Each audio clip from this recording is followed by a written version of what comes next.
Welcome into the Autzen Audibles podcast. Erik Skopil's on the show. I'm Matt Prehm. It's a mailbag, but it's not Monday. Schedule over the weekend kind of dictated it with the coaching news or expected news, and then the playoff format being released. We just didn't feel like 3 podcasts in 3 days would give everyone an opportunity to each of them individually to kind of breathe a little bit. So we're spacing it out. Monday mailbag will be back to normal schedule. Probably next week, I would imagine. I think but so. it's Monday. And on the show podcast, at least, we're going to pretend it's Monday. And we're trying something new. Erik, why don't you explain how we got the questions? And it's a way for you to subscribe and continue to be involved in the show as well. Yeah, we're doing a little bit still from social media. So we got some questions here from X, and we're also opening it up to our members at DuckTerritory, something we should have done. This was Matt's idea yesterday, and I said, gosh, we should have done this years ago. I've been doing this podcast now for, I think, 8 or 9 years, which is kind of crazy. I should go back and see when the date of our first podcast was, because that would be kind of fascinating. And we've been doing the mailbag for, it feels like, the entirety of that time, and yet we've never really posted it to our message board to allow the Duck Pond, which is the DuckTerritory message board, kind of be involved. So we're opening that up today. Got a lot of stuff from that side of things. I think some really fun topics, a little bit more big picture in a couple cases here. So we're going to continue to do that. And what we'll do is we'll drop the link to the message board in the show notes here on YouTube. We'll do the same thing on the audio version here for podcast listeners, just to give you a sense of like, hey, if you want to join our community, it's a really cool spot. Come check it out. And then I'll also give you a little different access to us when we do these mailbags in terms of getting questions answered by us. So just wanted to give everybody kind of a formal notice on that part before we dive in here. 5 questions as usual, 4 football. We'll close with a basketball one. But this one is from X, from probably the all-star question asker of the year. We should maybe track this sometime and see who puts the most work in, who gets the most questions on the show. But at Robbie Parness, again, an all-star. You know that name if you've been listening to us do this for a while. This is just kind of a fun table setter for what this offseason might be like. And there's a little bit of that in here, but there's quite a bit related to the college football playoff run. Some college football playoff format question later, which I think will be good to get into. But Robbie wants to know who stays, who goes to the draft. And he's got a whole list of names here. We could rapid fire these, Matt, if we wanted to. We could. Yeah, we could spend a whole show on this one topic if we really wanted to. I think so. So he's got a who stays, who goes to the draft. And then the second part, and this part, you're right, Matt, this is going to be a 20-part answer. I can already feel it. Part 2, if needed. And I think it is needed because it ties into a content item I put together yesterday, Robbie. But given the draft decisions you guys project, where do we need to add in the portal to compete for a championship next year? Hashtag Autzen Audibles. Let's just run through the names. Let's do it rapid fire, because otherwise I do think we would be here forever. Okay. Dante Moore, stay or go? It's the hardest one. You think go? I mean, if he's a top 5 pick, like we're seeing everywhere, that's insane to come back. And I would love to be wrong. I hope I'm wrong for Oregon's sake, but it makes 0 sense if you're a top 5 pick to come back. I'll say come back, but very weak, very weak. Like we know, we've heard the rumors. He wants to come back. Oregon thinks he's coming back. But when you become a top 5 pick, that changes everything. I'm going to go with he comes back, and he's built a little different. He spent the year at Oregon waiting behind Dylan Gabriel. I think maybe he's willing to be patient another year to improve that draft status. I'm with Matt, though. It seems like the longer he remains projected to be up there, the harder it is to kind of talk him back. But at the same time, it seems like everything you've heard is positive. And we will say, like, there's been a lot of positive momentum with a lot of these guys. And it'll be interesting to see what ends up happening if this is a deep playoff run, right? That could change some things. Okay, Kenyon Sadiq, I think we both think go. Yes. Poncho, he did say going in. I just pulled this story up a couple of days ago for a story. He did say back in July he would be entering the draft with a strong season. I think it's been a strong season. I'll say he goes. What do you feel like? I think he's going to come back. I don't think his draft stock you look at the multi-round mocks, and he's not a second round pick. Mm-hmm. And unless you're a day one, is he a day two pick right now? I don't know. I'm gonna say he changes his mind, and this is where NIL is a huge Mm-hmm. benefactor for college athletes and programs. Is maybe 5-6 years ago, it's not even a question he's gone, but now maybe they can give him first round money for 1 year to come back to Oregon, and then he goes as a senior. If he's not a day two or a day one pick, then I think he should return. Be curious to hear what the numbers sound like. Matt makes a good point there about in terms of presenting a financial case to lift the burden. I remember doing an interview with the family, and they are so thankful for this opportunity. It hasn't come from a ton. The financial implications here, what Oregon can offer, that should maybe kind of shore some things up. But I find that one to be kind of interesting. Harkey, I don't know if he has eligibility. It comes down to that Pavia thing. I'm pretty certain he does. I asked him about it at Media Day at Oregon in middle of or early August or whenever that I think was. it was like July 26th. I was just looking back. Okay. And he was like, "Oh, yeah, I'm not doing that." Like he definitely was very similar to Poncho of like, "No, I'm not considering that. I'm not, I've got this 1 year and that's that." He didn't walk on senior day though, but he's also accepted a Senior Bowl invite. I think he's gone. Yes, I agree. Evan Stewart, man, if he goes after not playing at all during the regular season and possibly, I still don't have like full clarity. I don't know if we're going to get it before the bowl or the James Madison opener in the college football playoff. Boy, it would really hurt your draft stock if you've got like 0 games in a season to go off of. So I expect he'll use an injury redshirt this year if he can. He doesn't even need to, by the way. He could just use a normal redshirt. He never redshirted. I think he'll be back. I agree. I think he's back at Oregon, and he will be a redshirt senior in 2026. Amari Washington, I think he's gone. I think he's another one of those Kenyon Sadiq first round draft grade guys. And if you're a first round, Matt's logic earlier applies here too.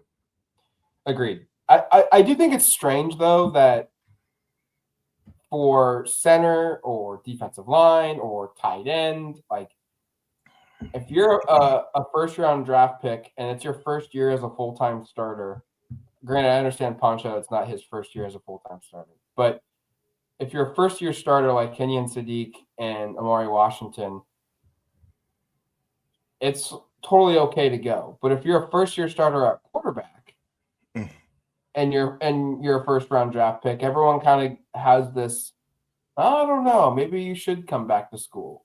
And it's obviously proven at the NFL level, the quarterbacks that have 2 years of starting experience opposed to 1 and their success rate, it's very clear. It's just a strange dynamic there, how other positions that could matter zilch, and at quarterback, it's everything.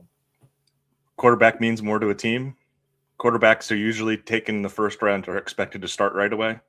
That's not necessarily always the case. It probably is normally the case. I'd actually be curious to see what the rate is of first round draft pick to start by position. That'd actually be kind of fun information to look at. I'm with you though.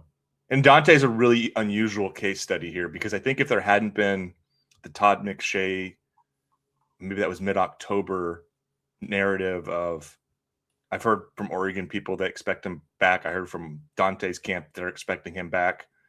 If it hadn't been from my Uber driver with his cousin the day of the Penn State game, where he told me he thought he'd be back, then it would make sense for him to go in a lot of ways based upon what the projections are. But I think that's why people are holding out hope. Okay, Dylan Thieneman, I'm curious. What do you think on this one? I think this is an NIL back. I think he gets a big lucrative contract to come back to Oregon for a final season. He's had an unbelievable November. He has. But I think this is where NIL can help programs. I think Oregon's talked about it at length of retention and making sure that they have the money to keep guys. I think this is one of those guys. I also will say safety is a position where unless you're a Caleb Downs, who I expect to go pretty early in this upcoming draft, not necessarily the earliest draft range. So you could probably make a compelling case in terms of like the monetary value that that Matt's bringing up there, that a return would make sense. And I'll just group these two together, Mateo and Tatum. What do you think there? I think they all both come back. Mm-hmm. I get a big vibe of Ohio State from 2 years ago where they went all in on roster retention, keeping guys to come back. Mateo's dad talked on Twitter about they're uncertain. They definitely see the value of coming back. I think as long as Tony Tuioti is at Oregon for coaching, I think Tatum's back. If Tony Tuioti gets a promotion at Kentucky, or which is more rumored likely at Cal, yeah, that maybe opens the door for, well, my dad's not here anymore. I love my time at Oregon. I still love Oregon. It's why I went there in the first place, but I'm going to go pro. But if you have that dad factor one more year together, I think he comes back. I think they're both back. Now, I should say Mateo's draft stock, because I was just looking at this.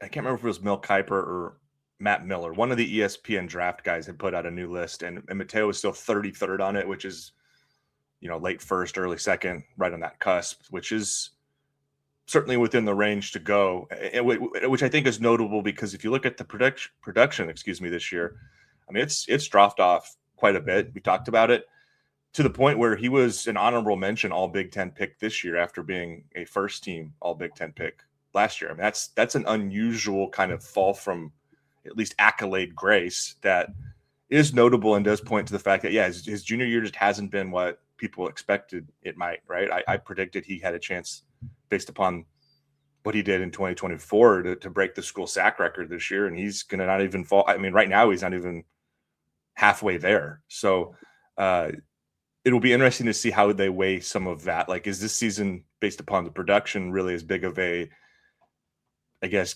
does that dissuade NFL teams the way it maybe seems like it should or feels like it can at times from the outside looking in? So that'll be interesting to monitor just what it looks like. Okay, and then let's jump to part 2 from Robbie, because again, we're going to make this a 20-part first question, which is on us, but also this is a fun exercise.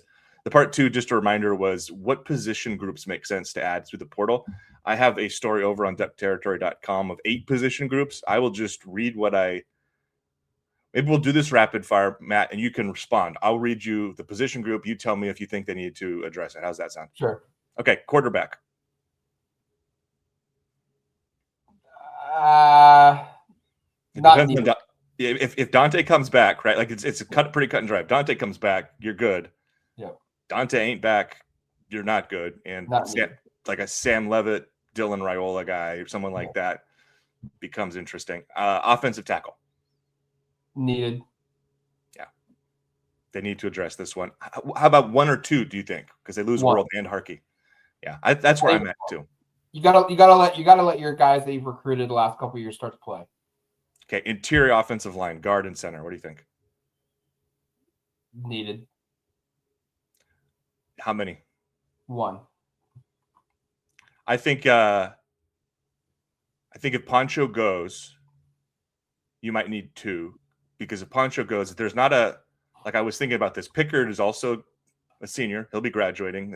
He'll be finishing his year. And after that, we know Devin Brooks, Bryce Bolton, Douglas Utu. And if you're going, who are those guys? That's because you haven't watched them play football at Oregon. Yep. So if Poncho does leave, you'd either be relying on somebody who legitimately hasn't played a snap at this level, or maybe they move somebody over that I'm not aware. Like, can Kavika play center? I don't think you want that, frankly. But if Poncho stays, I think it's just simple as let's find 1 guard replacement for Pregnon and move on. Okay, interior defensive line. Yeah, they need to add 2 guys here. Especially and by the way, Bear Alexander's name wasn't mentioned on Robbie's list. Bear's draft stock is higher than a lot of the guys that were brought up there. I think I hate to say, I think it's fairly probable Oregon is replacing both interior defensive line starters with Bear and Amari. And if that's the case, like last year they just took Bear, but that was because they were aware that, hey, we've got Amari here who's a future first-round pick possibly developing. You look at what they have right now. You look at Terrence Green and Tione Gray, and I think Tione Gray is probably a guy that could help you a ton. Aiden Breland can help you a ton. Terrence Green's played in a lot of games this season, but none of them have the reputation that Amari Washington had at this time last season. I don't think you feel anywhere near as confident that you have a difference-making starting defensive tackle there, nose tackle. If those two guys go, I think you're right. Outside linebacker, this is very much quarterback. If Mateo and Tatum both come back, I don't think it matters. If they both go, one. Agreed. I think you trust Blake Purchase, you trust Nasir Wyatt and Ashton Porter, who are all regular contributors this season off the bench. And I think if you said Blake Purchase and Nasir Wyatt are your two edge guys to start the year, you're probably pretty excited about that. And you've got Elijah Rushing waiting in the wings, and you've got some other guys coming into the program. So I think it's probably one. Tank Jones, man. I anticipate early production from him, especially if there is turnover at this position. Linebacker, does Mike Lasky finally go portal? It's got to, right? It's got to take one. I feel like he does.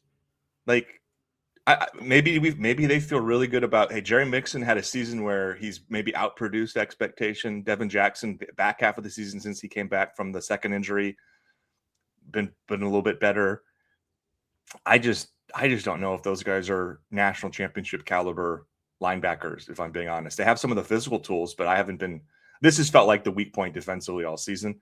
I think if you can upgrade it, you should try to upgrade it. Yeah, if Platt hadn't been hurt all year and Dylan Williams and Mathuti hadn't been injured at different parts of the year as well, and they'd played a little bit more, and you could sit here and say, well, like there's a lot of returning production, proven production. I would feel better about it. But the fact that none of these guys, like Mathuti played 6 games this year, Dylan Williams played 4, Platt has played in just 3, Nix is redshirting at 4. It'll be really telling to see what happens in 2 weeks of how often Gavin Nix plays. Because when he played earlier in the year, he was playing often. And if he plays quite a bit, that could tell us, hey, they really like this guy. He might be kind of the next guy in line to slide up. It's a good reminder from Matt that we're in postseason play. All of the guys who were at the 4-game or less threshold from a freshman perspective, or just anyone looking to redshirt, these don't count towards it. You could see guys incorporated. James Krepke and I and Matt were joking at one point. It was like, Mekhi Hughes, this doesn't count towards eligibility. Does he suddenly start getting carries again or touches? That was tongue in cheek more than anything, but like that's something to be monitoring here as we get into college football playoff games. There's a little bit more flexibility through plays. Okay, last couple. Safety, especially if Dylan Thieneman goes. What do you think? If Thieneman goes, then yeah. If he doesn't go, you have zero need here. I got a lot of pushback on saying even if Thieneman goes that they should get one because people felt really good about Peyton Woodyard, Kingston Lopa, and Trey McNutt, even though we haven't seen Trey McNutt. I think if McNutt had been healthy all year and had been part of the rotation, you'd feel a little bit better about it. I just don't feel like Woodyard and Lopa are just kind of how I feel about linebacker. I just question if they're elite enough safeties to compete. If you can go find somebody who is even 90% of a Thieneman in the portal, I think you got to do that. And then here's the last one. I think this is pretty straightforward. I think you got to take a new punter. James Ferguson Reynolds is gone. I don't believe Ross James has any eligibility left unless there's some really complicated part of this Pavia thing that I don't understand, because I believe this was his Pavia a year to begin with. So it's going to be interesting. This is where the numbers can get fudged. He's played in, I think, 3 or 4 games this season. So do we see like the Pavia thing, a medical hardship waiver request to come up, some injury for Ross James? Yes. Interesting. Some injury has prevented him from being able to play this year, and he gets a medical red shirt. I think James Ferguson Reynolds has prevented him from being able to play, and he shouldn't get a red shirt. But he's only played in 3 or 4 games. I know. God, I hate this era is so frustrating with that part. So, but my point is, if those guys aren't back, there's literally 0 punters on the roster. Yeah, you gotta go get a punter. So you got to go get a punter. Okay. I predicted a 20-minute first question segment. We're at 19:55, so we nailed it. All right, let's jump to this one. These are now full-time Duck Pond message board questions. This one is from Duck82 on the board. After the IU game, there was a belief Dante couldn't handle exotic defenses, not to mention blocking running backs and O-line. That was a protection point he made there. And is there evidence to suggest a trip to the doctor has fixed this issue? There hasn't been a defense that's caused problems anywhere near what Indiana did. I'll also say Indiana's the number one team in the country. They just won the Big Ten. Pretty good team. Might have just been a case of like nobody in the country or very few teams are going to present problems for Dante. Ohio State struggled. Ohio State, yeah. I mean, Julian saying, gosh, he was struggling. I mean, not that he played poorly, because when he had time, he made it work. But man, he was running around back there getting sacked quite a bit. I'd seen a stat that he'd been sacked 5 times all year and was sacked 7 times in that game. Yeah, right. Indiana just causes issues. So I will say that the other thing I'll bring up is, having watched a decent amount of Texas Tech this year, I think that's going to be the one where we have a real clear answer to this, because you look at like the pressure rate of the teams Oregon faced post Indiana. Rutgers isn't super high on that list. Wisconsin's not a team that necessarily creates a ton of havoc. They've got some guys in the front seven, but certainly not Indiana level. Iowa, a little bit, but not necessarily. They don't get that exotic either. Minnesota, USC, Washington, like none of those are teams built similar to Indiana. Texas Tech, not saying that they play defense entirely the same, but if you look at havoc rates this year in the country, I think David Bailey, who was a Stanford transfer at one point, was leading the country in sacks. I don't think that's still the case. No, he's second now. But as a team, Texas Tech is 4th nationally, tied with Indiana with 39 this year. So that would be your next big test is can you survive the Texas Tech onslaught, what they're going to present? Because from a production rate, they're right on target with what Indiana has done. So certainly really impressed with what Dante has shown post Indiana. My answer to that is good. You're right. We haven't seen a team play to the level that Indiana has played the rest of the year against Oregon. But Oregon's run game was not efficient at all against Washington, and Dante Moore was stones. That's true. At Washington, on the road, hostile environment, made all the big throws, made the big plays. I would tip my cap to that being a moment where, hey, and Washington's defense is actually pretty good. Mm-hmm. And on the road, in that environment, can't lose against a really solid defense with half your offense not really operating at an efficient level, and you still performed well. I think that says something. That's a good point. I think everybody should feel much better about where he is at on December 10th than where he was at on October 10th, right? Yes. When shortly after that Indiana game. I do think it's something we'll have to see him answer further in the playoffs, because again, on their side of the bracket is Texas Tech and Indiana, 2 of the top 5 teams in sack rate in the country right now. Those will be bigger tests. Okay. Unless you had anything else there, we'll jump to 3. Yep, let's go to 3. All right. This one is also from the message board. We go to Muttley Duck. Oregon is going to have a proficient run game during the playoffs. We averaged 218 yards per game this season. And though they've had success for most of the games during the season, there have been notable anemic performances, Washington and Indiana. Both of those teams have excellent run defenses. What does our offense need to do other than block the hell out of the opponent for our running backs? Is it really that simple? How do you change dynamic that's lasted over 12 games? More Iowa game, please. Wanted to touch on this one because similar to the question before it about facing a sack havoc rate creating defense like an Indiana, and you mentioned this, Matt, Oregon is, if they're going to make it through this side of the bracket, they're going to have to face the best run defenses in the entire country. Texas Tech is number 1. James Madison's number 2. Indiana's number 3. Oklahoma, by the way, is 5, which in theory could upset Indiana and be waiting for Oregon in Atlanta for the semifinals. So you've got some of the very, very best rush defenses in the country that you're going to face the first 2 rounds. You're facing 1 and 2. Yep. Like that's just the way it is. There's no changing that. Now, I also think and anticipate James Madison probably won't hold Oregon to 76.15 yards per game. Hard to get decimals in a single game anyway, but just in general, I expect the Oregon rush offense to have more success against James Madison than the average opponent, because Oregon is significantly better than the average opponent James Madison and the Dukes have played this year. But like this is going to be a really, just like I was talking about, protecting Dante is going to be a big test against Texas Tech and Indiana. Rushing the football is going to be a big test against these first 3 opponents potentially on the playoff run schedule, if they get there, if they're fortunate enough to make it that far.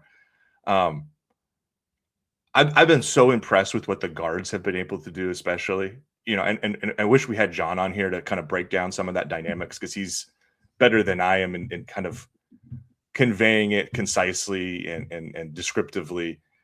But just the way, especially Poncho and Pregnon have worked in those duo blocks, like team blocks, to get guys turned, to get the spaces created. They've been so good there.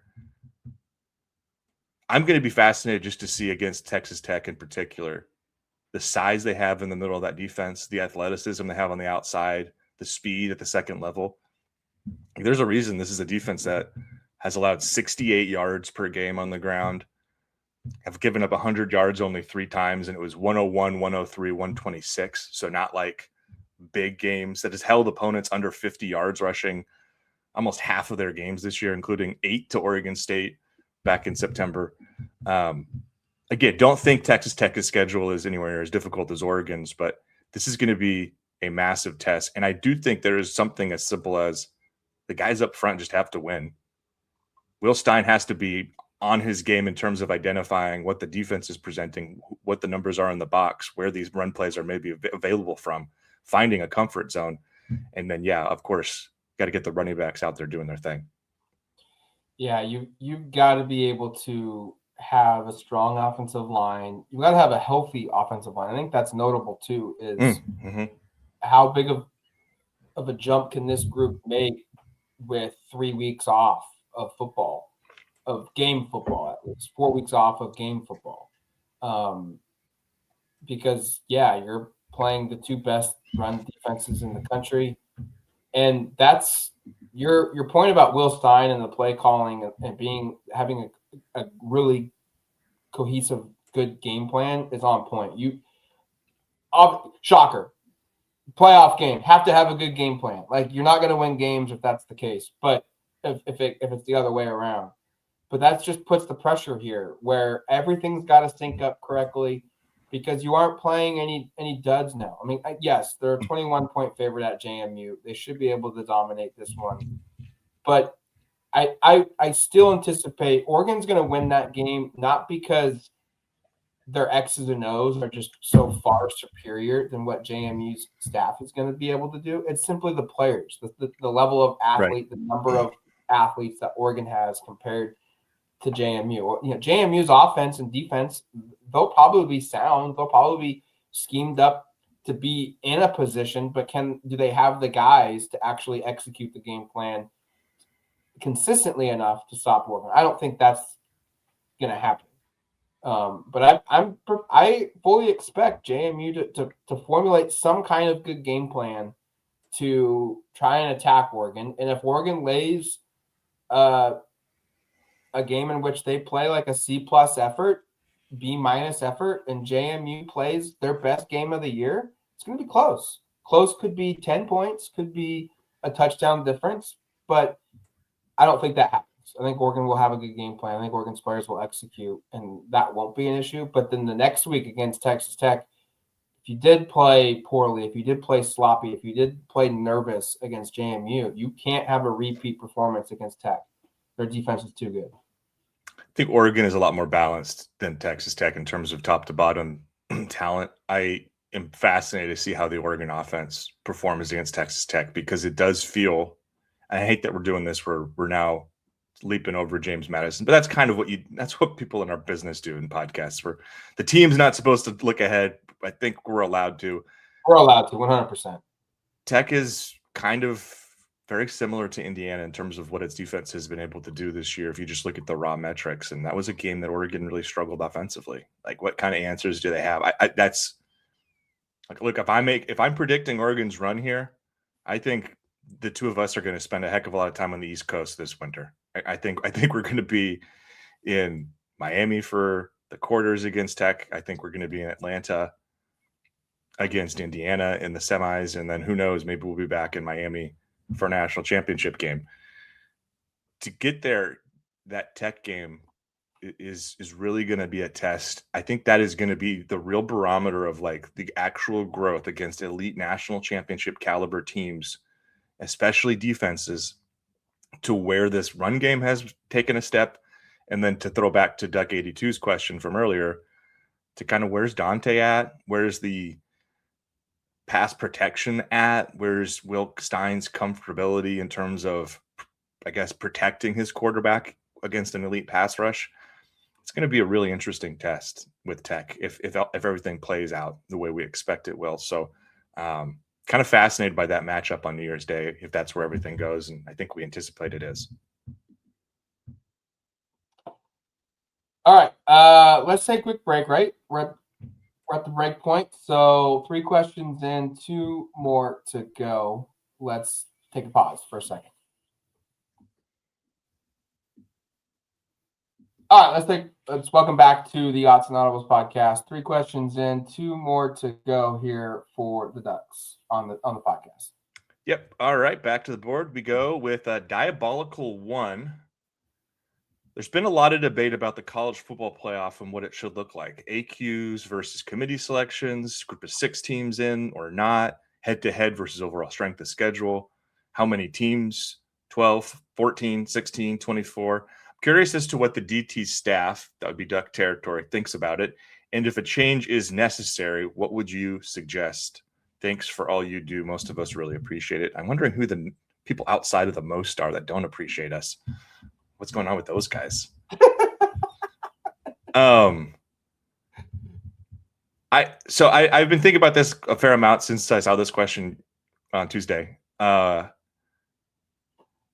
don't know about you. I don't like buys in general in these things, so I think 8 or 16. 16 maybe makes the most sense to me because it just mimics maybe this is a weird thing to say, but just the way my brain works, a 16-team bracket reminds me of the NCAA tournament, at least the origins of it, where you'd have, 4 regions with 16 teams, and it feels logical. I think if you go to 16, this is where my head's at, because I do think it needs to be fixed. I'm just jumping right into like, what would I do? Right. Each conference selects 2 teams that are automatically in. That gets you to 8. That takes away this whole conference championship crap where the ACC is tiebreakers screw the whole thing up, which is why Notre Dame is pissed at the ACC, and there's all this sniping back and forth, like legitimately acting like high school students. Did you see their latest just embarrassing move? Maybe I didn't. What was it? Matt Fortuna is reporting that the Notre Dame bookstore has canceled a scheduled Friday signing of Ivan Meisel's book on Frank Lie, a Notre Dame football coach there. Ivan Meisel is long-established college football reporter, has worked for a lot of outlets, recently wrote a book, obviously.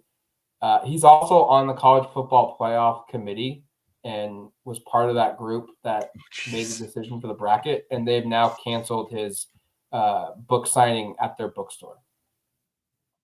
This is childish behavior. So maybe I don't want to fix it because I want to see more grown people in their 50s and 60s throwing hissy fits over decisions that are really complicated, because this is, by the way, like, I will say there's 137 teams, I think, in college football right now, something like that. Like maybe I'm a little off. Let me see if I'll pull it up really quick just to see. I think it's 135 or one. You're right. Yeah. 137, somewhere around there. Yeah, 136.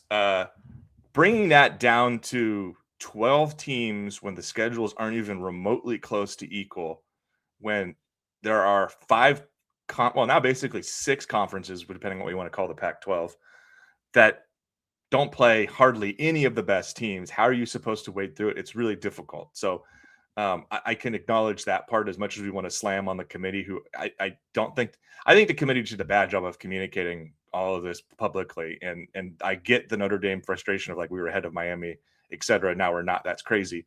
But to get back to the point where I think you can alleviate some of this is if you just had the conferences, get rid of conference championship games. Clearly the committee isn't consistent in terms of like determining what what does the outcome mean for them, Right. because Bama loses, they don't move at all, and then you see BYU loses and they just fall off a cliff. They're not even in the conversation anymore.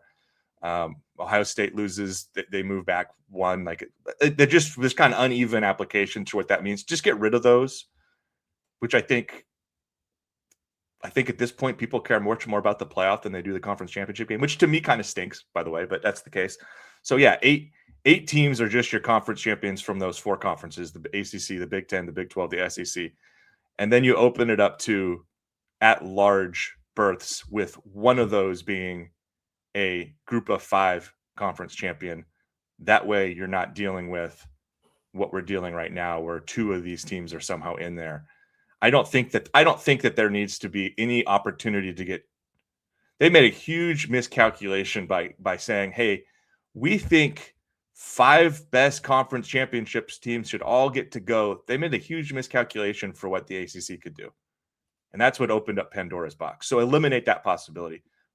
Major conferences get 8 teams no matter what. Lesser conferences get 1 team in. The other 7 are at large, and that mostly is going to get split between the SEC and the Big Ten. That would be my 16-team suggestion. Yeah, I would do 16. And I would probably say the group of 5 gets an automatic bid. And I would almost like you maybe take the highest ranked group of 5 team, and I would almost do away with the conference championship. Like, yeah, let's do it. Let's get rid of those. I'll cross the board. No conference championships. like I still think there's value in playing it. I just think maybe the conference has an opportunity to say, like, we can choose to give our, on a year by year basis, we can give our championship, our playoff bid to our conference champion. Or if they're not going to qualify because like what happened in the ACC this year, we can, because of the result, we can slide in Miami because they didn't get in, the highest ranked or conference champion. Doesn't it make more sense just to let the conferences choose who their representatives are rather than going through this whole rigmarole? I think that's a logical play to alleviate some. 16 is also, I think, a good number. Part of me also thinks if you go to 16, just eliminate the automatic bids. Oh, we could do that too. Just entirely. Like, and maybe that devalues the conference championship. I don't know. Maybe you have to figure it out how you add value back to that. Maybe you do, I don't know, give a conference bid, but just take the top 16 teams. And I think you look at this and you look at the rankings right now, and obviously if you have to give one group of 5 team in, because if you don't, you get the lawsuit. And that would mean you take the top 15. USC's unfortunately the last team out.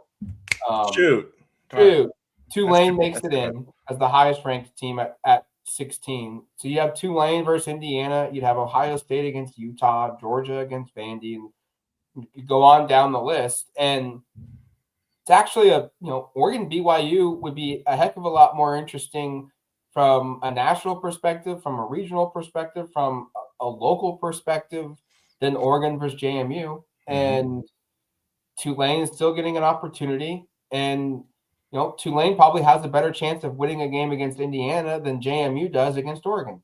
And that's not to say that Oregon's better than Indiana. That's just to say you're getting I think Tulane is significantly better than JMU. And you're getting the best group of 5 team in, who probably is going to have a really long shot to win no matter who they play. But if you take the best group of 5 team, you're probably going to have an upset once every 6 or 7 years, 8 years. And, maybe craziness happens. Maybe it doesn't happen ever with 1 versus 16, but at least you have the option of getting more of these better teams in and seeing exciting football. 16 is as far as you can go. You do get some 3-loss teams into the playoff. We obviously have our first one this year with Alabama, but you'd have another one in Texas at 9-3 who didn't even win 10 games. But everyone else is pretty much an 11-win or a 10-win, 12-win team at minimum, and that's a strong field. I go back and forth with what kind of restrictions I want to place or not place on the committee. If you give them free reign to just pick 15 teams and then whatever the group of 5 is, I worry about what direction that goes. I also think, to your point, giving them the freedom to just pick the 15, 16 best teams every year is probably not a bad outcome if they're taking this exercise seriously, which it seems like they are. They're just restricted by all these rules that are in place. And I think this brings me to something I've seen brought up a lot in the recent fallout is they really need a college football commissioner. They need somebody in charge of this whole thing rather than just basically it's like if it was a government where there was no president of the United States and it was just every single state was run by governors and they all have different motivations at place. Like, it would just be an absolute disaster. We've been in that case for a long time here where you've got basically now 2 conference commissioners calling all the shots and they're all beholden to 18, 16 different schools. Like, they're not going to have the heart of college football within best interest. They're going to have their own schools within best interest, which is why nothing ever really gets fixed in a way that makes sense, because the SEC and Big Ten have put together all these different perspective models, but they've bickered back and forth because one model doesn't benefit them as much as the other. They want to do it this way because they think this is the way to maximize things for their conference members. There needs to be some sort of central body in control of this, and I really hope that's something that happens soon. And it should be somebody who has a background in the sport, not just Pac-12 fans know best. The last 2 Pac-12 commissioners were just absolute disasters, people that weren't serious football people. You need whoever's running the sports to be like an actual serious football person, not a George Kliavkov, Larry Scott type. It can't be, especially the playoff committee, it can't be even a part-time job. I can't remember if when you serve on this committee, if you get paid a stipend or some kind of salary to do what you're doing. But if it's a volunteer or a stipend or a part-time position, it just tells me you're not 100% serious. You need 12 people where their only job is to consume college football and to create your college football playoffs and find the field and do all the work that comes with that. Instead of having ADs and authors and former coaches that are in the scouting department now for NFL or what have you, or I think Condoleezza Rice was at one point part of the committee early on. A couple years ago. You can't have people doing a secondary job for this big, especially with how much money is involved, all the tentacles that it's created in the industry. You can't do that. You have to have a full-time staff. Just looked it up here. According in the frequently asked questions section of the College Football Playoff, no, College Football Playoff Selection Committee members are not paid salaries, but their expenses are reimbursed. So, no. Okay.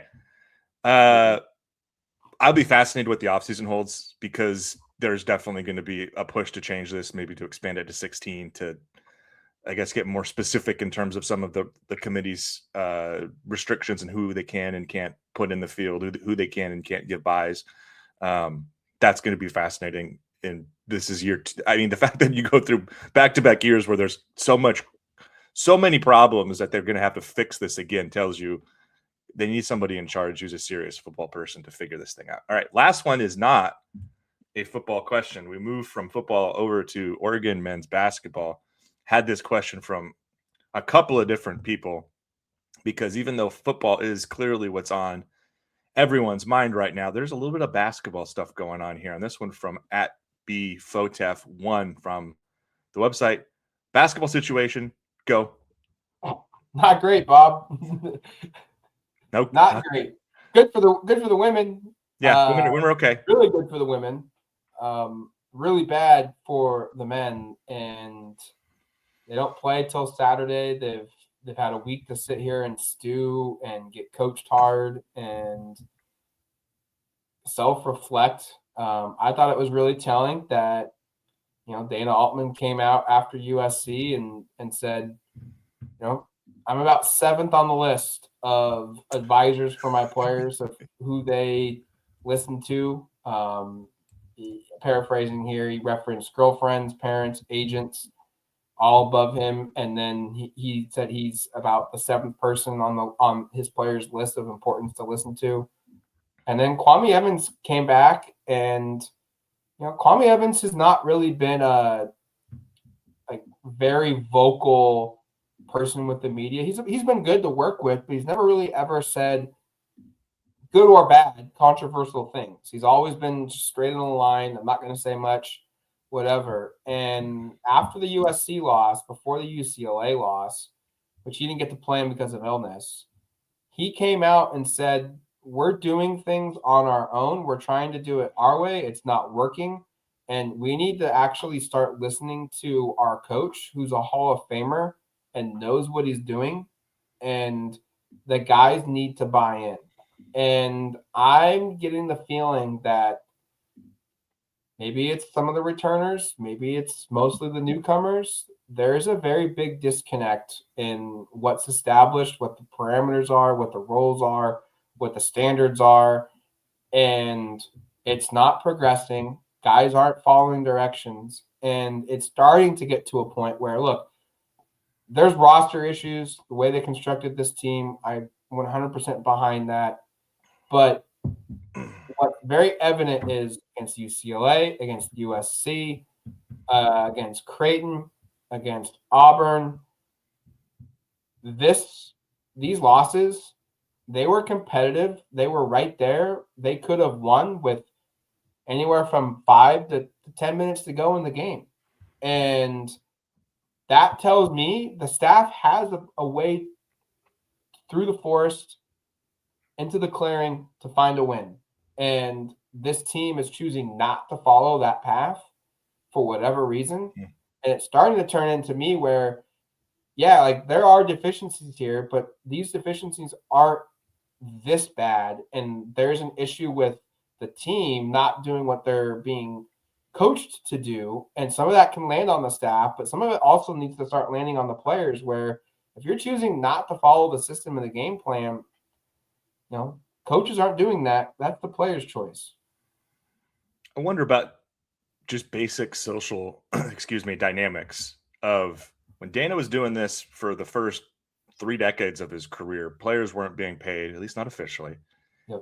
And now you've got players in this team, and I'm not questioning if the big three, Kwame, Nate, and Jackson are bought in because they've been around here a long time and have been a part of successful teams in the past. But there are players in this team that are probably making $1 million plus, those three, and then some new players where you wonder how much they're making. And just like, what is the dynamic when you're making close to what the head coach is making, right? And I'm not saying it doesn't, like that teams aren't successful with that kind of model, because you look at the NBA where basically every player is making more than its coach, and those teams are still successful. But the dynamics are different when there are financial situations that even the playing field in terms of like what the order of power is, what the hierarchy is. And I think Dana's comments are really telling about that. So when there's all this other stuff involved and you've got agents in the mix who are, I would love to get off the record from somebody in the basketball program, like how many phone calls a week are they fielding from agents telling them what they need to be doing, conveying frustration over their play. Like, it just seems like there's got to be a lot more stuff going on behind the scene that cuts into kind of the culture of a team. And you look at how Dana has run this has always been an old school hierarchy approach that's kind of like, maybe this isn't exactly how he sets it up, but like kind of a military background where it's like, guy at the top is the drill sergeant. He tells everybody to get in line. They need to get in line. eventually they kind of all build that understanding of what the dynamics are and there aren't issues. I just wonder if there's if some of that's not getting through and there are certain people who think that they are deserving of more than what they're getting, and that's causing issues. One other thing I'll bring up, Matt, and you tell me if this excuse making I'm going to make has some validity.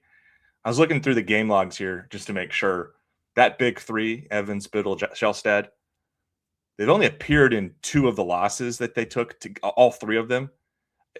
Like Biddle missed a couple of games. Kwame missed the most recent game. We know Shellstead is like, he basically rushed his way back to playing from that hand injury. Seems like he's been playing a little bit better recently. At least he had a really good game against UCLA on Saturday. But I just wonder if, like, is it as simple as if everybody's actually playing and Shellstead's figuring it out, that this team's actually pretty competitive, but we haven't had a chance to see that very much this year because Biddle had the ankle, Kwame's dealing with illness, and Shellstead broke his hand. That's a real thing. You know, Shellstead hasn't been Shellstead of his first 2 years until probably that UCLA game where he shot 7 of 12 from the field, made 4 of 9 threes. He turned it over 3 times, but he had to do a lot. He played 38 minutes. He was trying to initiate the offense. His scoring was pretty good. Everything else beyond that, like against USC, he just disappeared in the second half. And he went 1 of 6 in the second half, and that 1 field goal came with 2 seconds to go in the game.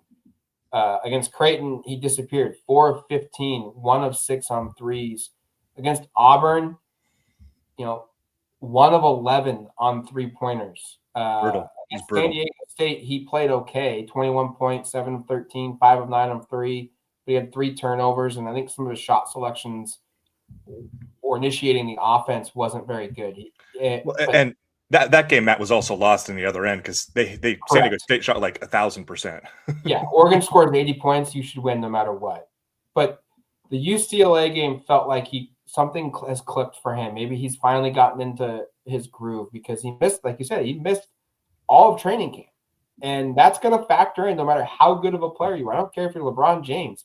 You miss all of training camp, and then you just show up, game 2 and try to play to the standard that you had before you. Like, that's incredibly hard to do.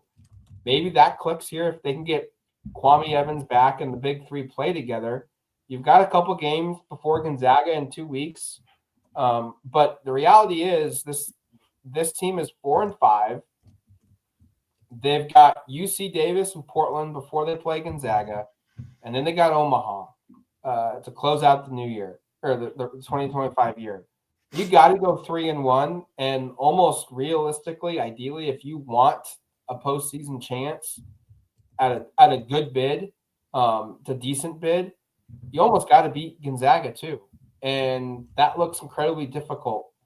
But the path is still there. You look at the games that are still on Oregon's schedule, and you've got 1, 2, 3, 4, 5, 6 games, 7 games counting Gonzaga against ranked opponents. You've got Gonzaga's obviously in the state of Oregon. It's in Portland. Mm-hmm. You've got 3 of those games are at home. So you've got 3 more games against ranked opponents that you could pluck off and win a game. You win those 3, your resume takes a significant boost. But it really feels like if Oregon's going to get to the tournament and save themselves here, they are going to need a pretty impressive, epic run to get there. They're 175 in the net today. I think they almost need to win all 4 of these games to close non-conference play. Gonzaga, in part because of this, Gonzaga is number 4 in the net. It would be the best remaining win available on their entire schedule right now. Got to get that one, I think. That's actually not true. They play Michigan. Michigan's number 1 in the net as well. But still, it's one of the marquee games left on their schedule. And Oregon's at 175, and the other 3 teams you just ran through, Davis, Portland, and Omaha, are all 125 or worse. Omaha's like 255. Like, those wins aren't going to move you up. And so, I mean, you'd love to be in the 150s or better entering Big Ten play to really give yourself a chance at an at-large, because barring everything just clicks and they go, it's a 20-game conference schedule now, correct? Yes.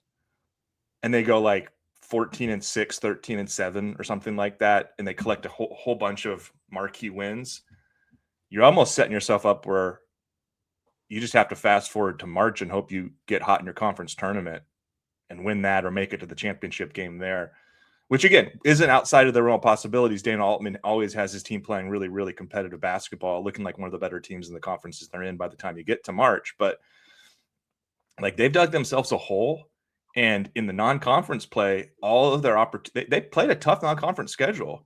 Yep. All of their opportunities to win these marquee games they've missed out on, including games against USC and UCLA, which I understand are conference games.